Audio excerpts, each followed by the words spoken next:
नमस्कार मित्रों। आज हमारा आधुनिक भारत के इतिहास पर दूसरा वीडियो होगा। मित्रों, इस वीडियो में हम आधुनिक भारत के इतिहास के कुछ ऐसे महत्वपूर्ण प्रश्नों पर चर्चा करेंगे जो सभी वनडे एग्ज़ाम और जो सभी राज्य की पीसीएस परीक्षाएं होती हैं उनमें ये आपको बहुत महत्वपूर्ण काम करेगा।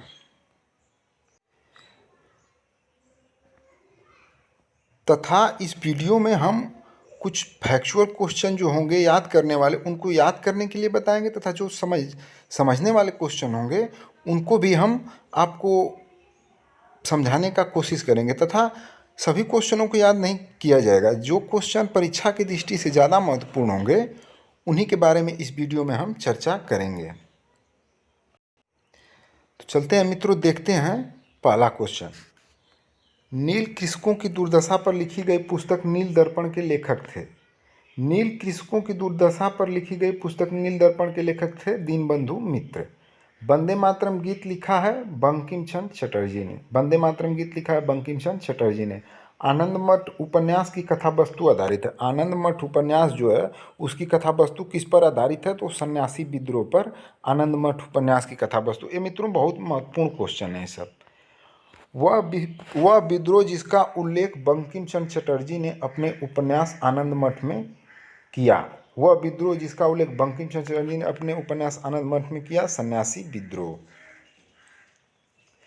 19वीं शताब्दी के दौरान होने वाले वहाबी आंदोलन का मुख्य केंद्र था।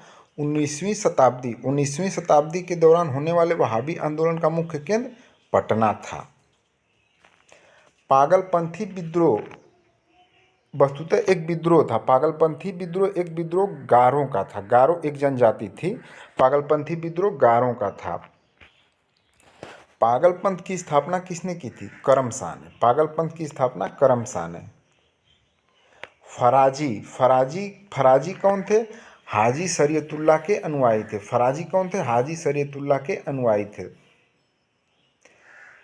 महाराष्ट्र में रामोसी कृषक जत्था स्थापित किया था। महाराष्ट्र में रामोसी कृषक जत्था स्थापित किया था वासुदेव बलवंत फड़के ने। महाराष्ट्र में रामोसी कृषक जत्था स्थापित किया था वासुदेव बलवंत फड़के ने। रामोसी विद्रोह सही रूप से किस भौगोलिक इलाके में हुआ था? तो रामोसी कृषक विद्रोह पश्चिमी भारत यानी महाराष्ट्र में हुआ था, तो पश्चिमी घाट में।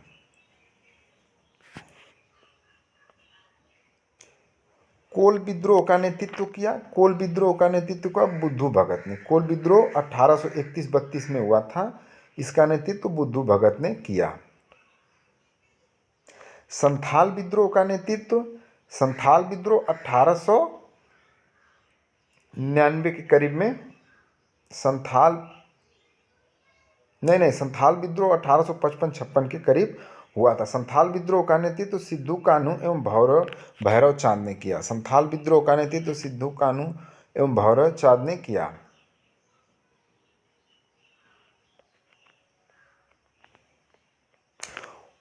उलगुलन विद्रोह जुड़ा था तो बिरसा मुंडा, जिसे मुंडा विद्रोह भी कहा जाता था। मुंडा विद्रोह का नेता था बिरसा मुंडा। जिस आदिवासी नेता को जगत पिता कहा जाता था वह बिरसा मुंडा था।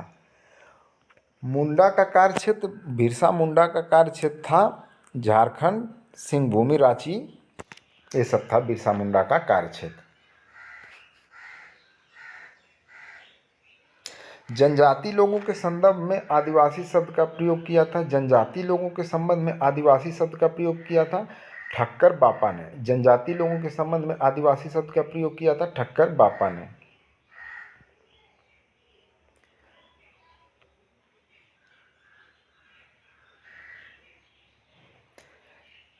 नील विद्रोह, संथाल विद्रोह, दक्कन के दंगे तथा सिपाही विद्रोह का सही क्रम। सबसे पहले संथाल विद्रोह, उसके बाद सिपाही विद्रोह। संथाल विद्रोह 1855-56, सिपाही विद्रोह 57 में हुआ। नील विद्रोह 1859 में, दक्कन के दंगे 1875 में। तो इनका क्रम देख लीजिए, संथाल विद्रोह, उसके बाद सिपाही विद्रोह हुआ, उसके बाद नील विद्रोह, उसके बाद दक्कन के दंगे। एक क्रम वाइज मिलाने के लिए दे देता है कभी कभी। अब देखना है विद्रोह और उनके स्थान। तो मोपला विद्रोह केरल, मोपला विद्रोह कहाँ हुआ था? केरल। पाबना विद्रोह पश्चिम बंगाल। एका आंदोलन अवध, यूपी के अवध में हुआ था एका आंदोलन। बिरसा मुंडा विद्रोह, बिरसा मुंडा बिहार, जो बिहार और झारखंड उस समय एक ही था। बिरसा मुंडा विद्रोह बिहार। 1921 का मोपला विद्रोह हुआ था केरल में, 1921 का मोपला विद्रोह केरल में।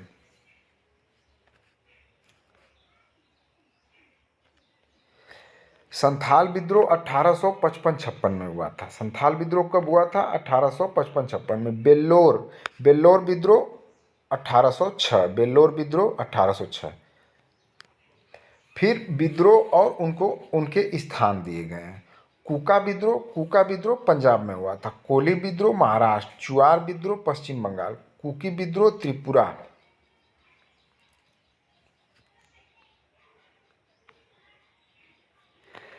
अंग्रेजों के विरुद्ध भीलों द्वारा क्रांति प्रारंभ की गई थी मध्य प्रदेश एवं महाराष्ट्र में। अंग्रेजों के विरुद्ध भीलों द्वारा क्रांति प्रारंभ की गई थी मध्य प्रदेश एवं महाराष्ट्र में।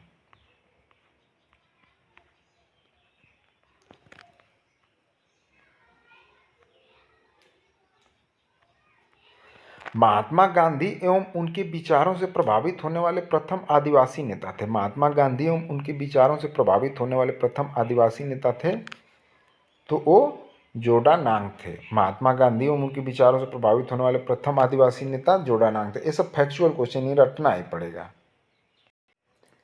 अब देखते हैं मित्रों, भारत में अंग्रेजी शासनकाल में शिक्षा का विकास किस तरह हुआ और उन पर क्वेश्चन।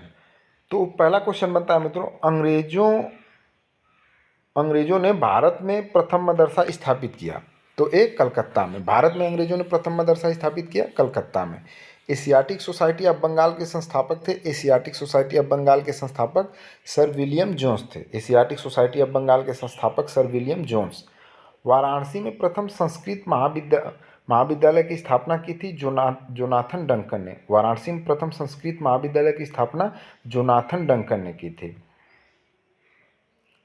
सर्वप्रथम भगवद गीता का अंग्रेजी में अनुवाद किया था, सर्वप्रथम भगवद गीता का अंग्रेजी में अनुवाद किया था चार्ल्स विल्किंस ने। सर्वप्रथम भगवद गीता का अंग्रेजी में अनुवाद किया था चार्ल्स विल्किंस ने। कालिदास की प्रसिद्ध रचना शकुंतला का पहली बार अंग्रेजी में अनुवाद किया था सर विलियम जोन्स ने। कालिदास की प्रसिद्ध रचना शकुंतला का पहली बार अंग्रेजी में अनुवाद सर विलियम जोन्स ने।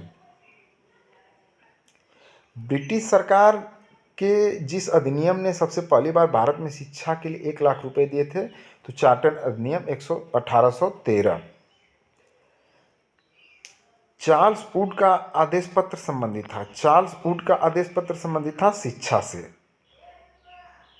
हंटर कमीशन की रिपोर्ट में विशेष जोर दिया गया। हंटर कमीशन की रिपोर्ट 1882 में आई थी तो उस पर प्राथमिक शिक्षा के सुधार एवं विकास पर जोर दिया गया था। ये सब क्वेश्चन फैक्चुअल हैं जो बार बार पूछे जाते हैं मित्रों।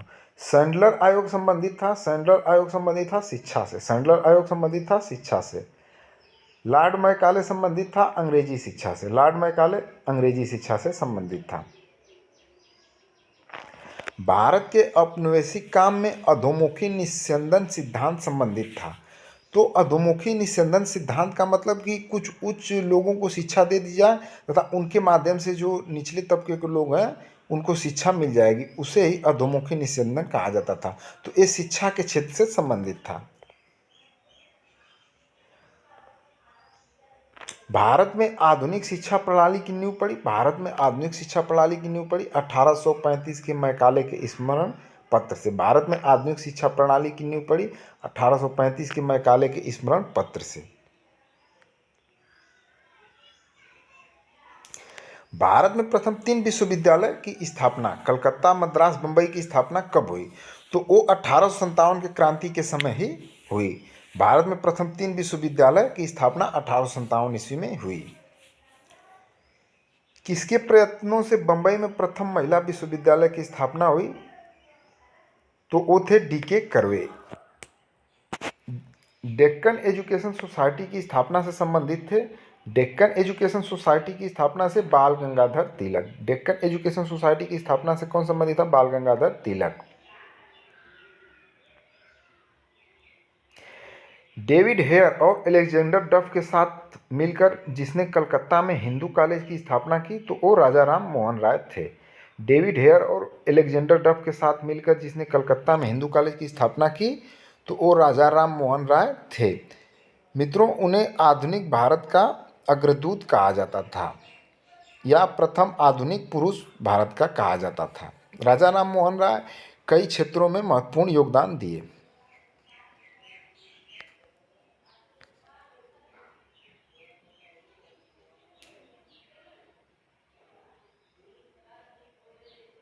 बाल गंगाधर तिलक, स्वामी विवेकानंद, महात्मा गांधी तथा मदन मोहन मालवीय में से भारतीय विश्वविद्यालयों में धार्मिक शिक्षा के लिए प्रबल रूप से वकालत की थी।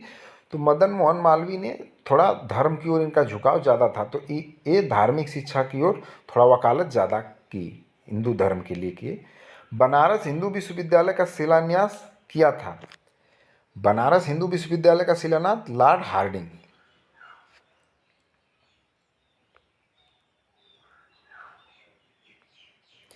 अलीगढ़ मुस्लिम विश्वविद्यालय, डॉक्टर भीमराव अंबेडकर विश्वविद्यालय लखनऊ, बनारस हिंदू विश्वविद्यालय, वाराणसी तथा इलाहाबाद विश्वविद्यालय में सर्वप्रथम केंद्रीय विश्वविद्यालय घोषित किया गया।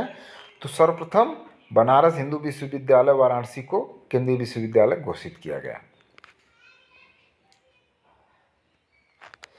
अब देखते हैं भारत में अंग्रेजों के शासनकाल में जो प्रेस यानी आज की मीडिया को कहा जाता है का विकास कैसे हुआ तथा उससे संबंधित क्वेश्चन कैसे बनते हैं। भारत का पहला समाचार पत्र था बंगाल गजट। भारत का पहला समाचार पत्र कौन था? Bengal gazette. Wellesley, Hasting, John Adams तथा डलहौजी में से सर्वप्रथम प्रेस सेंसरशिप लागू की, यानी प्रेस पर प्रतिबंध सर्वप्रथम किसने लागू की? तो वेलेजली ने। 1878 का वर्नाकुलर प्रेस एक्ट रद्द किया तो लॉर्ड रिपन ने। वर्नाकुलर प्रेस एक्ट मतलब क्षेत्रीय जो प्रेस थे, क्षेत्रीय मीडिया थी, उन पर प्रतिबंध लगा दिया गया था, तो उस एक्ट को लॉर्ड रिपन ने रद्द किया। ये थोड़ा उदार गवर्नर जनरल था। वर्नाकुलर प्रेस एक्ट को लगाया किसने था? वर्नाकुलर प्रेस एक्ट को पारित किसने किया था? तो लॉर्ड लिटन ने।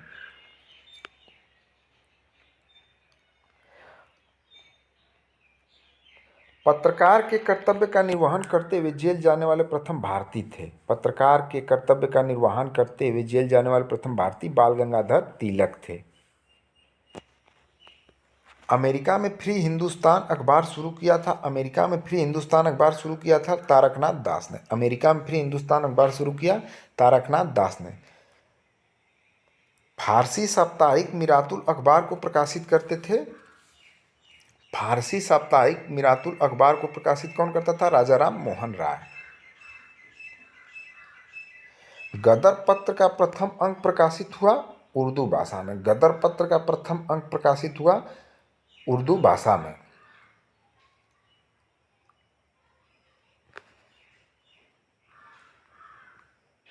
अगला क्वेश्चन देखते हैं। अमृत बाजार पत्रिका की स्थापना की शिशिर कुमार घोष ने। अमृत बाजार पत्रिका की स्थापना की शिशिर कुमार घोष ने। लोकमान्य बाल गंगाधर तिलक ने स्वतंत्रता संग्राम में कौन सा समाचार पत्र प्रारंभ किया था? तो केसरी एवं मराठा। केसरी एवं मराठा।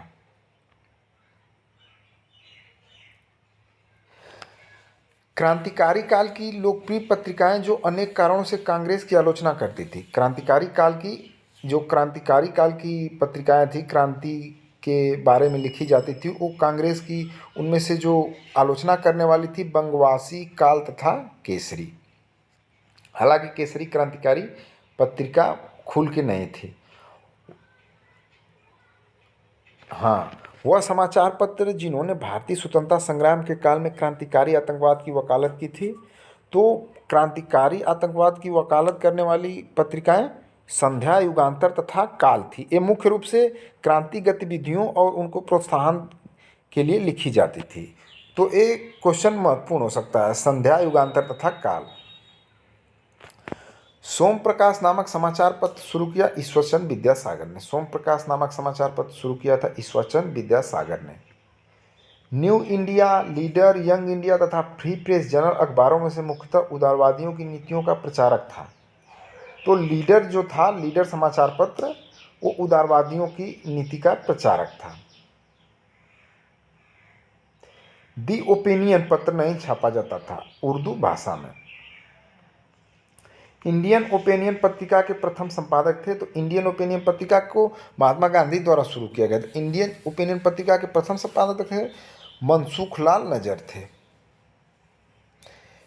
एक साप्ताहिक के रूप में यंग इंडिया का शुभारंभ यंग इंडिया पत्रिका होम रूल पार्टी से थी। भारतीयों द्वारा अंग्रेजी भाषा में प्रकाशित प्रथम समाचार पत्र था हिंदू पैट्रियाट। भारतीयों द्वारा अंग्रेजी भाषा में प्रकाशित प्रथम समाचार पत्र हिंदू पैट्रियाट। नील आंदोलन का जमकर समर्थन करने वाले हिंदू पैट्रियाट के संपादक थे हरिश्चंद्र मुखर्जी।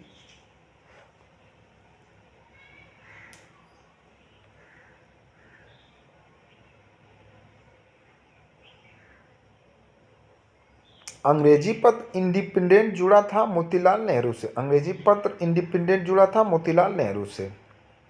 अब देखते हैं कुछ समाचार पत्र तथा उनके संपादक। The Leader Madan Mohan Malviya, the National Herald Jawaharlal Nehru, the Pioneer George Allen. The Leader Madan Mohan Malviya के द्वारा, the National Herald Jawaharlal Nehru के द्वारा प्रकाशित किया जाता था। द पायनियर जॉर्ज एलन के द्वारा। हरिजन के प्रारंभकर्ता थे, हरिजन के प्रारंभकर्ता महात्मा गांधी थे। हरिजन समाचार पत्र के प्रारंभकर्ता महात्मा गांधी थे।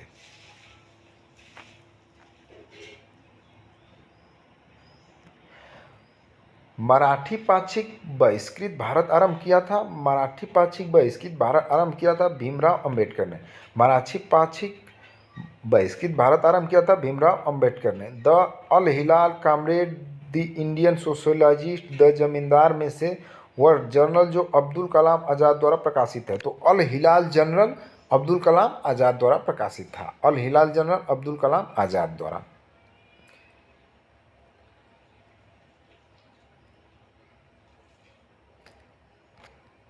वर्ष 1900 लाला लाजपत राय द्वारा जिस उर्दू समाचार पत्र को प्रारंभ किया गया था, लाला लाजपत राय द्वारा जिस उर्दू समाचार पत्र को प्रारंभ किया गया था वो वंदे मातरम। अब देखते हैं हम प्रमुख समाचार पत्र तथा उनके संपादक। मित्रों, ये सब क्वेश्चन बार बार एग्जाम में पूछे जाते हैं तथा हर एग्जाम में आप ये वीडियो पढ़ लेंगे तो कम से कम 90% इतिहास के क्वेश्चन आप मॉडर्न हिस्ट्री के करके ही आएंगे। ये मेरा विभिन्न स्टेट पीसीएसओं के विश्लेषण के बाद एक दावा है कि आप 90%, चाहे वो वनडे एग्जाम हो चाहे स्टेट पीसीएस हो, ये सब में काम देगा आपको तथा 85 से 90% क्वेश्चन आप इस वीडियो से रिवीजन कर लेंगे तो फंसना ही फंसना है। अब देखते हैं अगला क्वेश्चन में। तो समाचार पत्र हिंदू के संपादक जी सुब्रमण्य अय्यर थे। हिंदू के संपादक G Subramania Iyer. Sudhakar Gopal Krishna Gokhale. Voice of India Dadabhai Naoroji. Bengalee S N. Banerjee. Bombay Chronicle Firoz Shah Mehta. Commonwealth Annie Besant. Leader Madan Mohan Malaviya. Searchlight Sachchidananda Sinha. Independent Motilal Nehru. Justice T M. Nair. एक बार फिर हिंदू के G Subramania Iyer. Sudhakar Gopal Krishna Gokhale. Voice of India Dadabhai Naoroji. Bengalee S N. Banerjee. Bombay Chronicle Firoz Shah Mehta. Commonwealth Annie Besant. Leader Madan Mohan Malaviya. Searchlight Sachchidananda Sinha. Independent Motilal Nehru. Justice T M. Nair. Abdul Kalam Azad Al Hilal. Firoz Shah Mehta Bombay Chronicle. Annie Besant New India. Mahatma Gandhi Young India. Lokmanya Tilak Kesari.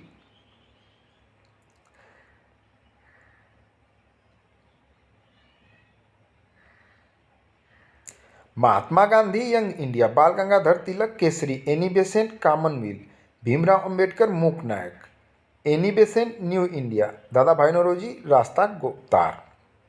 तो ये पत्रिकाओं के ये संपादक थे। एक बार फिर रिवीजन कर देते हैं। महात्मा गांधी यंग इंडिया के संपादक थे। बाल गंगाधर तिलक पत्रिका के बाल गंगाधर तिलक केसरी पत्रिका के।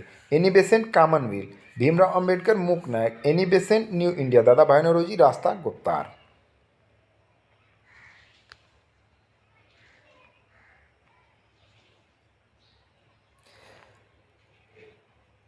बिपिन चंद्रपाल न्यू इंडिया के, अरविंद घोष वंदे मातरम, मोहम्मद अली कामरेड।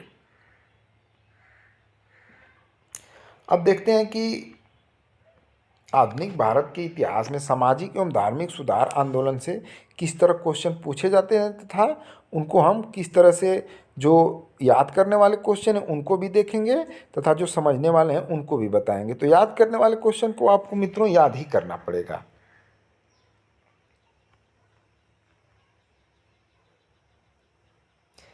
अब एक कथन कारण का क्वेश्चन दिया है कि 19वीं सदी के सामाजिक धार्मिक आंदोलनों के कारण भारत का आधुनिकीकरण हुआ। अब इसमें कारण दिया है सामाजिक धार्मिक आंदोलन के मूल में बुद्धिवाद, वैज्ञानिक दृष्टिकोण तथा अन्य ऐसे विचार थे जो आधुनिकता के आधार माने जाते हैं। तो मित्रों एक कथन कारण दोनों से तथा व्याख्या भी सही है, क्योंकि जो सामाजिक धार्मिक सुधार आंदोलन चला तो उसमें रूढ़िवादी परंपराओं को समाप्त करने के लिए पश्चिमी के जो अच्छे विचारों थे उनको ग्रहण करके भारतीय समाज में बढ़ाने का प्रयास किया गया। उनमें बहुत सामाजिक सुधारकर्ता थे जैसे राजा राम मोहन राय तथा कई और सामाजिक सुधारकर्ता, ईश्वरचंद विद्यासागर, ये लोग इसका काम किए। अब देखते हैं मित्रों, भारतीय जागृति यानी आधुनिक भारत का पिता या भारतीय पुनर्जागरण का पिता किसे कहा जाता है? ये राजा राम मोहन राय को, एक क्वेश्चन पूछा जाता है एग्जाम में। भारतीय राष्ट्रवाद का पैगंबर माना जाता है राजा राम मोहन राय। भारतीय राष्ट्रवाद के पैगंबर राजा राम मोहन राय। भारत का आधुनिक पुरुष माना जाता है राजा राम मोहन को ही। राजा राम मोहन राय द्वारा स्थापित प्रथम संस्था थी आत्मीय सभा। राजा राम मोहन राय द्वारा स्थापित प्रथम संस्था आत्मीय सभा। राजा राम मोहन राय द्वारा ब्रह्मा समाज की स्थापना की गई 1828 ईस्वी में। राजा राम मोहन राय को राजा की उपाधि अकबर द्वितीय ने।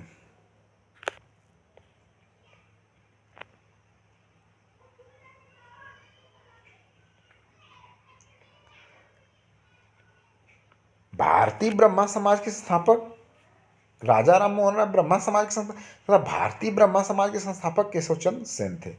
ब्रह्मा समाज का सिद्धांत आधारित है एक देववाद पर यानी एकेश्वरवाद पर कि ईश्वर एक ही है। ब्रह्मा समाज का सिद्धांत आधारित है एक एकेश्वरवाद या एक देववाद पर। बाल विवाह, सती प्रथा, पाश्चात्य शिक्षा तथा मूर्ति पूजा में से हुआ जिसका विरोध राजा राम मोहन ने नहीं किया। तो राजा राम मोहन ने सभी कुरीतियों का विरोध किया, लेकिन पाश्चात्य शिक्षा का राजा राम मोहन राय ने कभी विरोध नहीं किया, क्योंकि पाश्चात्य शिक्षा में जो अच्छे गुण थे उनको ग्रहण करने का प्रबल जोरदार रूप से राजा राम मोहन ने समर्थन किया कि ये अच्छे विचार अगर भारतीयों को मिलेंगे तो भारतीय भी आधुनिकता की ओर बढ़ेंगे। इन्हीं कारणों से राजा राम मोहन राय को अनेक उपाधियां दी गई है। ब्रह्मा समाज के बारे में इसने मूर्ति पूजा के विरोध किया तथा धार्मिक ग्रंथों के व्याख्या के लिए इसने पुरोहित वर्ग को अस्वीकारा। ब्रह्मा समाज ने बहुत सारी सामाजिक कुरीतियों का विरोध किया। मूर्ति पूजा, धार्मिक ग्रंथों को जो पुरोहित लोग अपने अनुसार व्याख्या करते थे उसका भी विरोध ब्रह्मा समाज ने किया।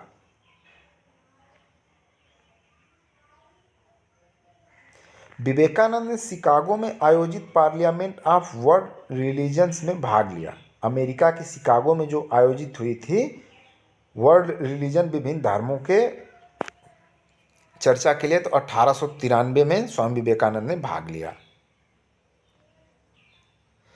प्रख्यात समाज सुधारक जिसने ज्ञान योग, कर्मयोग तथा राजयोग नामक पुस्तकें लिखी, स्वामी विवेकानंद ने। स्वामी विवेकानंद ने रामकृष्ण मिशन की स्थापना की 1897 ईस्वी में। स्वामी विवेकानंद ने रामकृष्ण मिशन की स्थापना की 1897 ईस्वी में। दयानंद सरस्वती द्वारा स्थापित है आर्य समाज। आर्य समाज की स्थापना दयानंद सरस्वती ने की। आर्य समाज की स्थापना 1875 ईस्वी में हुई। वेदों के पुनरुत्थान का श्रेय यानी वेदों की ओर चलो या वेदों की ओर लौटो का नारा किसने दिया? तो ये स्वामी दयानंद सरस्वती ने दिया। भारत का मार्टिन लूथर कहलाता है स्वामी दयानंद सरस्वती। भारत का मार्टिन लूथर स्वामी दयानंद सरस्वती को कहा जाता है। सत्यार्थ प्रकाश की रचना की गई थी स्वामी दयानंद सरस्वती द्वारा। सत्यार्थ प्रकाश की रचना किसके द्वारा की गई थी? तो स्वामी दयानंद सरस्वती के द्वारा। तथा सत्यार्थ प्रकाश पुस्तक आर्य समाज यानी स्वामी दयानंद सस्ती के द्वारा इसकी रचना की गई थी, तो वो आर्य समाज से जुड़ी थी। अच्छा शासन स्वशासन का स्थापन नहीं, यानी अच्छा शासन किसी विदेशी देश का कितना भी अच्छा शासन हो, हमारे यहाँ के स्वशासन से अच्छा नहीं हो सकता, ये कथन स्वामी दयानंद स्वस्ति ने कहा था। वह व्यक्ति जिसने सर्वप्रथम स्वराज शब्द का प्रयोग किया और हिंदी को राष्ट्रभाषा माना, वो थे स्वामी दयानंद स्वस्ति। वह व्यक्ति जिसने स्वराज शब्द का प्रयोग किया और हिंदी को राष्ट्रभाषा माना, स्वामी दयानंद स्वस्ति।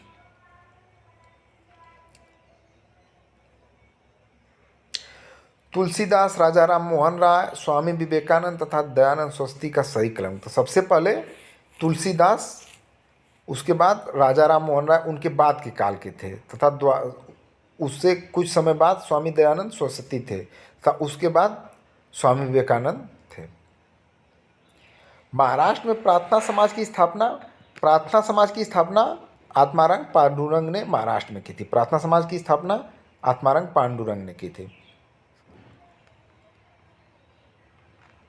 अगला क्वेश्चन देखते हैं। देव समाज के संस्थापक थे शिवनारायण अग्निहोत्री। देव समाज के संस्थापक थे शिवनारायण अग्निहोत्री। 1873 ईस्वी में सत्यशोधक समाज की स्थापना की ज्योतिबा फूले ने। 1873 में सत्यशोधक समाज की स्थापना ज्योतिबा फूले ने। गुलामगिरी का लेखक कौन था? ज्योतिबा फूले, यानी गुलामगिरी के लेखक ज्योतिबा फूले। पिछड़ों वर्गों का उत्थान कार्यक्रम था सत्यशोधक समाज का, यानी कि ज्योतिबा फूले पिछड़ों वर्गों, अनुसूचित जातियों जो एकदम पिछड़ी थी, उनके अधिकारों के मांग के लिए तथा समाज में उनका शोषण जो होता था, इन्हीं मुद्दों को लेकर सत्यशोधक समाज की स्थापना की तथा इन्हीं मुद्दों से संबंधित उन्होंने आवाज़ उठाई। सत्यशोधक समाज ने संगठित किया महाराष्ट्र में एक जाति विरोधी आंदोलन जो उच्च जाति के लोगों का विरोध करता था।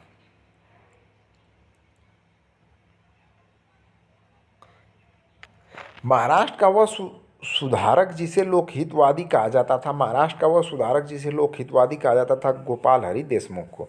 महाराष्ट्र का वह सुधारक जिसे लोकहितवादी कहा जाता था गोपाल हरि देशमुख को।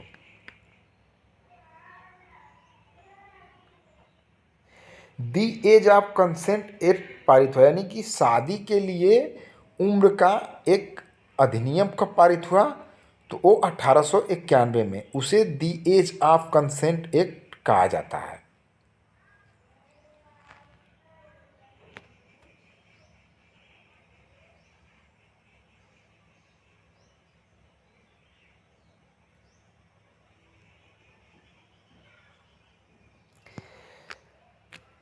भारतीय स्वतंत्रता आंदोलन के समय राष्ट्रीय सामाजिक सम्मेलन का गठन किया गया था। भारतीय स्वतंत्रता जब आंदोलन चल रहा था तो उसमें राष्ट्रीय सामाजिक सम्मेलन, जो जिसे नेशनल सोशल कॉन्फ्रेंस कहा जाता था, इसके गठन के लिए उत्तरदायी कारण था। तो मित्रों, भारतीय राष्ट्रीय कांग्रेस अपने कार्यक्रम में बस राजनीतिक मुद्दों को लेकर ही चलना चाहती थी, वो सामाजिक मुद्दों को नहीं रखना चाहती थी, इसीलिए नेशनल सोशल कॉन्फ्रेंस का स्थापना किया गया।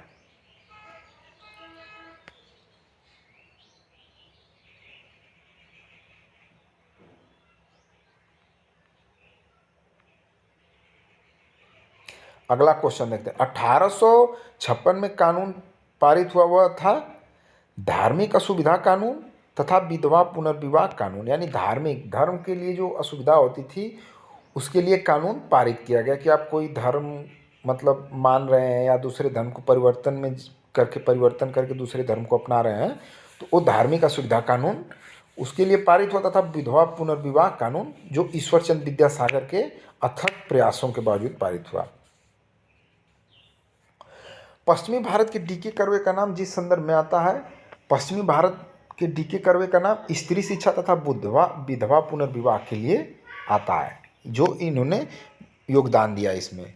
पश्चिमी भारत में डी के कर्वे ने स्त्री शिक्षा को बढ़ाने के लिए तथा विधवा पुनर्विवाह को बढ़ाने के लिए योगदान दिया। वह व्यक्ति जिसने विधवा पुनर्विवाह के लिए संघर्ष किया और उसे कानूनी रूप से वैध बनाने में सफलता प्राप्त की, तो वो थे ईश्वरचंद विद्यासागर, तथा इन्हीं के प्रयत्नों से 1856 में विधवा पुनर्विवाह अधिनियम पारित हुआ।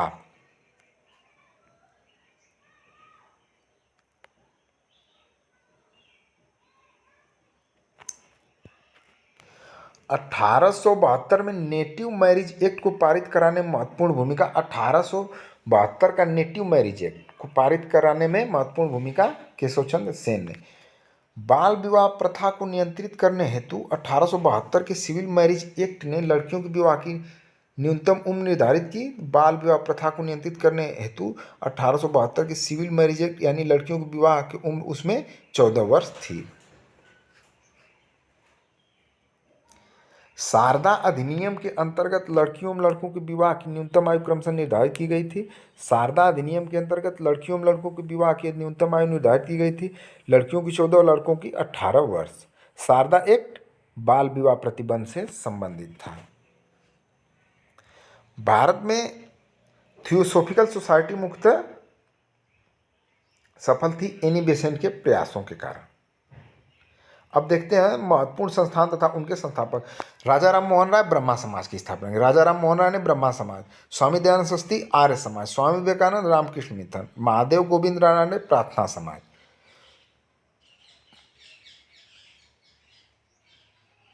प्रार्थना समाज आत्मारंग पांडुरंग, प्रार्थना समाज आत्मारंग पांडुरंग, आत्मी सभा राजा राम मोहन राय, भारतीय ब्रह्मा समाज केशव चंद्र सेन।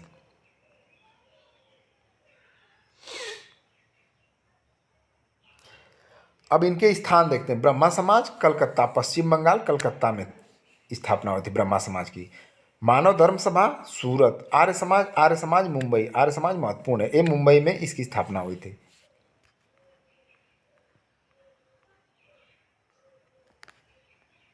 सत्यशोधक समाज के संस्थापक ज्योतिबा फूले।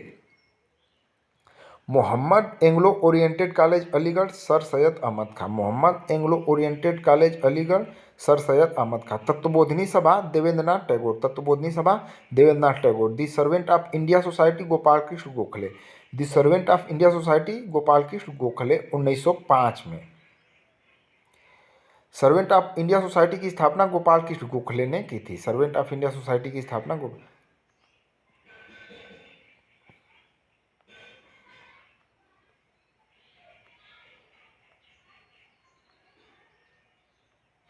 भारत में नारी आंदोलन प्रारंभ हुआ ज्योतिबा राय फूले की प्रेरणा से। भारत में नारी आंदोलन के प्रणेता के रूप में ज्योतिबा राय फूले को जाना जाता है।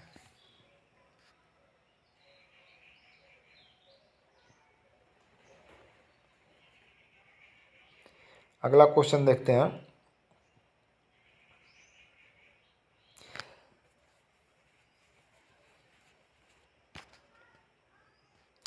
अब मित्रों हम देखते हैं कि भारतीय राष्ट्रीय कांग्रेस की स्थापना से पहले कुछ राजनीतिक संस्थाएं स्थापित की गई थी। हम उनके बारे में देखेंगे कि उन्होंने भारत के आधुनिक आंदोलन में किस तरह अपना योगदान दिया तथा उनसे संबंधित महत्वपूर्ण क्वेश्चन कैसे बनते हैं।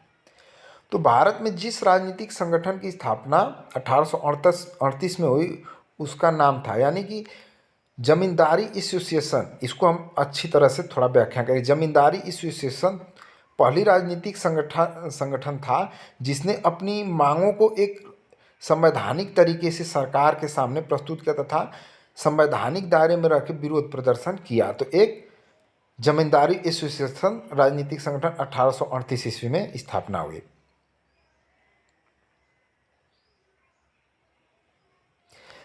The Deccan Association, the Indian Association, the Madras Mahajan Sabha एवं पूना सार्वजनिक सभा में 1875 ईस्वी में हाउस ऑफ कॉमन्स में एक याचिका प्रस्तुत करते हुए ब्रिटिश संसद में भारत के प्रत्यक्ष प्रतिनिधित्व की मांग की हुआ है। द पूना सार्वजनिक सभा, यानी कि पूना सार्वजनिक सभा 1875 ईस्वी में ब्रिटिश संसद के हाउस ऑफ कॉमन्स में भारत के प्रत्यक्ष प्रतिनिधित्व की मांग की। यानी वो कौन थी? तो पूना सार्वजनिक सभा ने भारत के प्रत्यक्ष प्रतिनिधित्व की मांग ब्रिटिश संसद में की, ब्रिटिश के संसद हाउस ऑफ कॉमन्स में की। इंडियन एसोसिएशन के संस्थापक थे एस.एन. बनर्जी। इंडियन एसोसिएशन के संस्थापक थे एस.एन. बनर्जी। भारतीय राष्ट्रीय कांग्रेस से पूर्व सबसे प्रमुख संस्था थी इंडियन एसोसिएशन ऑफ कलकत्ता।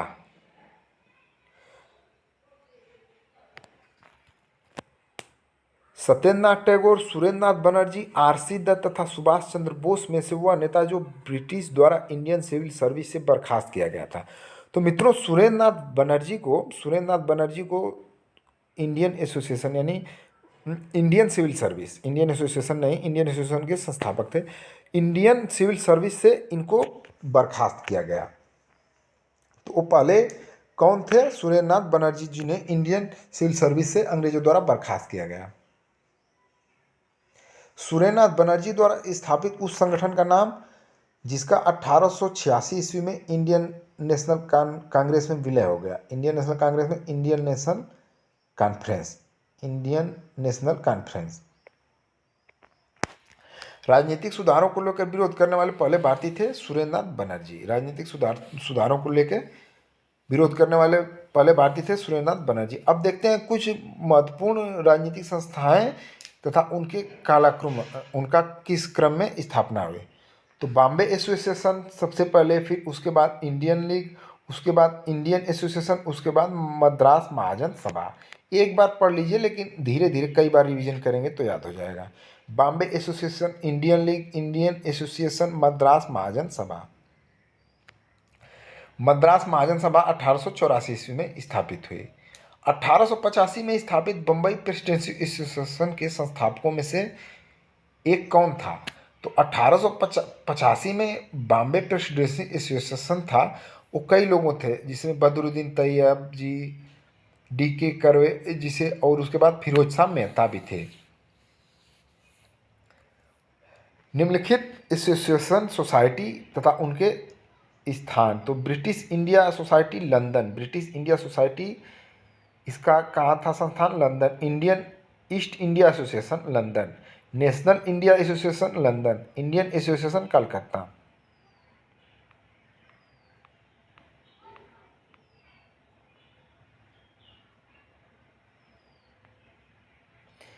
अब देखते हैं महत्वपूर्ण संगठन तथा उनके संस्थापक। Land holder society Dwarkanath Tagore, land holder society Dwarkanath Tagore. British India society William Adams, British India society William Adams. Indian society Anand Mohan Bose, Indian association S N. Banerjee, Indian association S N. Banerjee. India league C C Kumar Ghosh, India league C C Kumar Ghosh. Indian association Anand Mohan Bose. भारतीय राष्ट्रीय उदार संघ सुरेंद्रनाथ बनर्जी।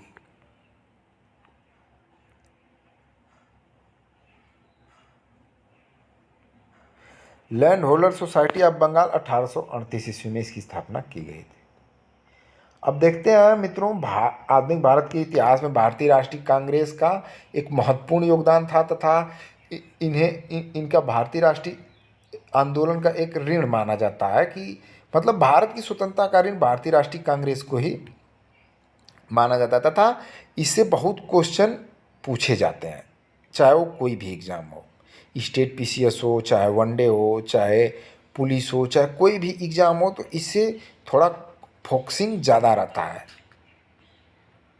भारतीय राष्ट्रीय कांग्रेस की स्थापना A.O. Hume अंग्रेज civil अधिकारी था। भारतीय राष्ट्रीय कांग्रेस के संस्थापक थे असैनिक सेवक। भारतीय राष्ट्रीय कांग्रेस के संस्थापक थे एक असैनिक सेवक, एक सामाजिक कार्यकर्ता नहीं थे, उनको असैनिक सेवक थे उस समय। भारतीय राष्ट्रीय कांग्रेस की स्थापना 1885 ईस्वी में हुई थी। भारतीय राष्ट्रीय कांग्रेस के प्रथम अधिवेशन में भाग लेने वाले प्रतिनिधियों की संख्या थी 72। भारतीय राष्ट्रीय कांग्रेस का प्रथम अधिवेशन बंबई में। भारतीय राष्ट्रीय कांग्रेस के पहले अध्यक्ष थे W.C. बनर्जी यानी व्योमेश चंद्र बनर्जी। भारतीय राष्ट्रीय कांग्रेस के 1885 में जब स्थापना हुई तो महासचिव था A.O. ह्यूम। भारतीय राष्ट्रीय कांग्रेस की स्थापना के समय भारत का वायसराय था लॉर्ड डफरिन। भारतीय राष्ट्रीय कांग्रेस की स्थापना के समय भारत का वायसराय लॉर्ड डफरिन था। कांग्रेस को सूक्ष्मदर्शी अल्पसंख्यक जनता का प्रतिनिधि बताते हुए उसका मजाक उड़ाया था लॉर्ड डफरिन ने। कांग्रेस को सूक्ष्मदर्शी अल्पसंख्यक जनता का प्रतिनिधि बता के उसका मजाक कौन उड़ाया था? तो लॉर्ड डफरिन था। Lord Dufferin. दादा भाई नौरोजी, जी सुब्रमण्य अय्यर, जस्टिस रनाड़े तथा सुरेंद्रनाथ बनर्जी में से भारतीय राष्ट्रीय कांग्रेस की स्थापना अधिवेशन में उपस्थित नहीं था। तो सुरेंद्रनाथ बनर्जी भारतीय राष्ट्रीय कांग्रेस के उस स्थापना अधिवेशन में उपस्थित नहीं थे। भारतीय राष्ट्रीय कांग्रेस के दूसरे अधिवेशन की अध्यक्षता की दादा भाई नौरोजी।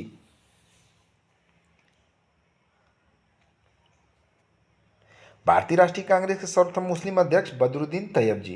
भारतीय राष्ट्रीय कांग्रेस के सर्वप्रथम मुस्लिम अध्यक्ष बदरुद्दीन तैयब जी। भारतीय राष्ट्रीय कांग्रेस का प्रथम निर्वाचित यूरोपीय अध्यक्ष था जॉर्ज यूले। भारतीय राष्ट्रीय कांग्रेस का प्रथम निर्वाचित यूरोपीय अध्यक्ष जॉर्ज यूले।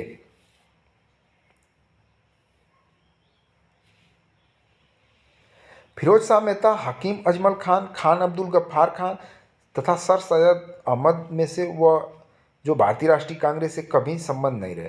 तो सर सैयद अहमद भारतीय राष्ट्रीय कांग्रेस से कभी भी संबंध नहीं थे, उसके विपरीत हकीम अजमल खान, खान अब्दुल गफ्फार खान जो पश्चिमी प्रांत के महत्वपूर्ण नेता थे, ये भारतीय राष्ट्रीय कांग्रेस के गद्दावर नेता तथा ये हमेशा से भारतीय राष्ट्रीय कांग्रेस से संबंधित थे।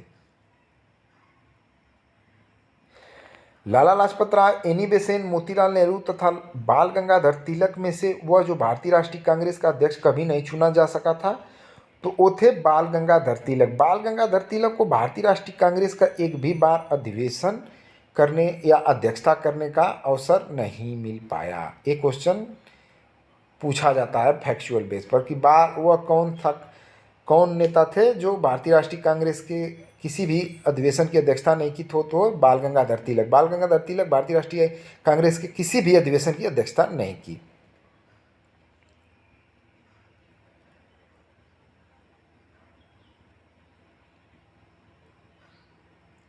सुचेता कृपलानी, अरुणा आसफ अली, एनी बेसेंट तथा विजया लक्ष्मी पंडित में से भारतीय राष्ट्रीय कांग्रेस की अध्यक्ष रही तो एनी बेसेंट।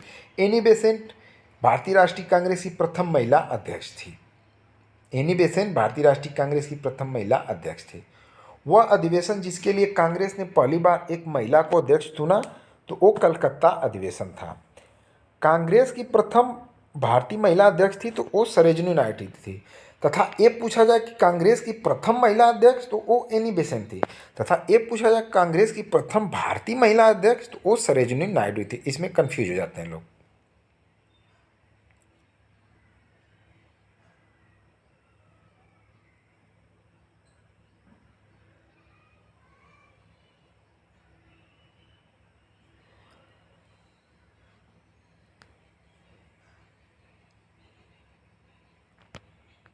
भारतीय राष्ट्रीय कांग्रेस का वह अधिवेशन जिसमें बाल गंगाधर तिलक ने अभिव्यक्त किया कि स्वराज मेरा जन्मसिद्ध अधिकार है, मैं उसे लेकर रहूंगा, तो ये लखनऊ अधिवेशन में।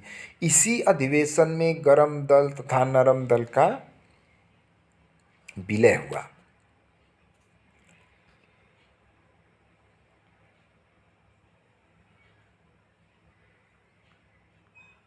अगला क्वेश्चन देखते हैं मित्रों।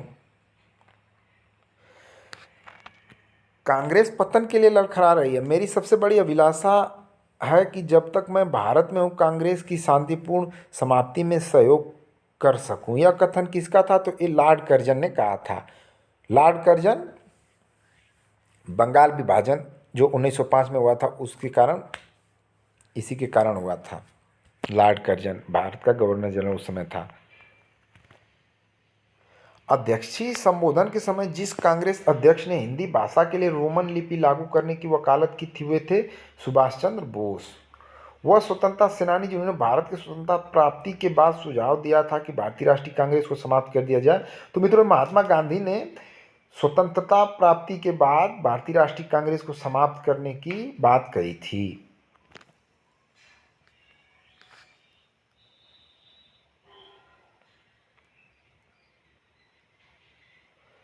भारतीय राष्ट्रीय कांग्रेस का वो अधिवेशन जिसकी अध्यक्षता सी विजय राघव चेरियार ने की थी तो नागपुर अधिवेशन। नागपुर अधिवेशन में भारतीय राष्ट्रीय कांग्रेस ने रियासतों के प्रति पहली बार अपनी नीति घोषित की कि रियासतों के प्रति भारतीय राष्ट्रीय कांग्रेस की नीति क्या है, विचार क्या है। जो भारत उसमें विभिन्न रियासतों में बटा था, रियासतों तथा प्रांतों में भी बटा था, प्रांत भी थे। 1922 में गया के इंडियन नेशनल कांग्रेस के अधिवेशन के अध्यक्ष थे चित्तरंजन दास।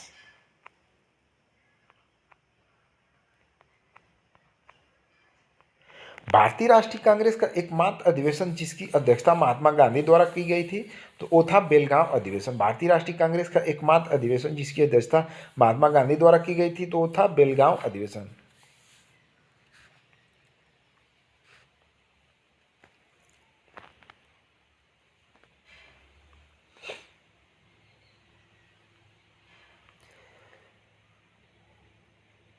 निम्नलिखित भारतीय राष्ट्रीय कांग्रेस के अध्यक्ष तथा उस स्थान के नाम जहां इनकी अध्यक्षता की गई। तो सरोजिनी नायडू कानपुर भारतीय राष्ट्रीय कांग्रेस अधिवेशन की अध्यक्ष थी 1925 में। डॉक्टर राजेंद्र प्रसाद बम्बई अधिवेशन 1934 ईस्वी में अध्यक्षता की। अब्दुल कलाम आजाद रामगढ़ अधिवेशन 1940 की अध्यक्षता की। भारतीय राष्ट्रीय कांग्रेस का वह अधिवेशन जिसमें जवाहरलाल नेहरू ने समाजवाद को भारत की समस्याओं को हल करने की कुंजी बताया, लखनऊ अधिवेशन। वर्ष 1938 के भारतीय राष्ट्रीय कांग्रेस के हरिपुरा अधिवेशन की अध्यक्षता की थी सुभाष चंद्र बोस ने। वर्ष 1938 के भारतीय राष्ट्रीय कांग्रेस के हरिपुरा अधिवेशन की अध्यक्षता की थी सुभाष चंद्र बोस ने। हरिपुरा अधिवेशन की अध्यक्षता 1938 में सुभाष चंद्र बोस ने। कांग्रेस अध्यक्ष तथा अधिवेशन स्थान, तो डॉक्टर एम अंसारी मद्रास अधिवेशन, पुरुषोत्तम दास टंडन नासिक, सरोजिनी नायडू कानपुर, सुभाष चंद्र बोस हरिपुरा। लगातार 6 वर्ष तक भारतीय राष्ट्रीय कांग्रेस के अध्यक्ष थे तो अब्दुल कलाम आज़ाद 1942 से 46। मान लीजिए 1942 के बाद लगातार 6 वर्षों तक भारतीय राष्ट्रीय कांग्रेस के अध्यक्ष थे अब्दुल कलाम आज़ाद। जब भारत स्वतंत्र हुआ उस समय कांग्रेस के अध्यक्ष थे जेबी कृपलानी। जब भारत स्वतंत्र हुआ उस समय कांग्रेस के अध्यक्ष थे जेबी कृपलानी। जनगण मन पहली बार गाया गया था, तो भारतीय राष्ट्रीय कांग्रेस के कलकत्ता अधिवेशन 1911 में। जनगण मन पहली बार भारतीय राष्ट्रीय कांग्रेस के कलकत्ता अधिवेशन 1911 में। भारतीय राष्ट्रीय कांग्रेस का अंतिम अधिवेशन जिसमें बाल गंगाधर तिलक ने भाग लिया, अमृतसर अधिवेशन। तो मित्रों, इस वीडियो में हम इतना ही चर्चा करेंगे तथा इसके जो पार्ट बच गए हैं अगली वीडियो में हम उसको बताएंगे तथा पढ़ाएंगे। तो मित्रों, आप हमारे जो इस वीडियो पर कमेंट जरूर करिएगा कि इसमें हम क्या सुधार कर सकें तथा आप लोगों की परीक्षा की दृष्टि से किस तरह इसे और उपयोगी बनाया जा सके। तो मित्रों, ये मेरा विभिन्न स्टेट पीसीएस की कई परीक्षाओं देने के बाद जो अनुभव था तथा उससे एक कंपाइलेशन जो फैक्चुअल क्वेश्चन का मैंने बना के आपके सामने प्रस्तुत किया। इसमें आप अगर कमेंट के माध्यम से कुछ कमेंट करेंगे तो मुझे अपनी गलतियों को सुधारने का मौका मिलेगा तथा उसके बाद मैं इसको और उपयोगी तरह से प्रस्तुत करूंगा, जिससे आपको सभी वनडे एग्ज़ाम, चाहे जो भी state PCS, SI, police, PCS, जो भी एग्ज़ाम में इतिहास के जो क्वेश्चन पूछे जाते हैं सबका एक compilation, factual question, conceptual question को मैं इसमें दूंगा। तो मित्रों, आप कमेंट जरूर करिएगा तथा इसी के आधार पर मैं अगला वीडियो आपके सामने बनाऊंगा। धन्यवाद मित्रों।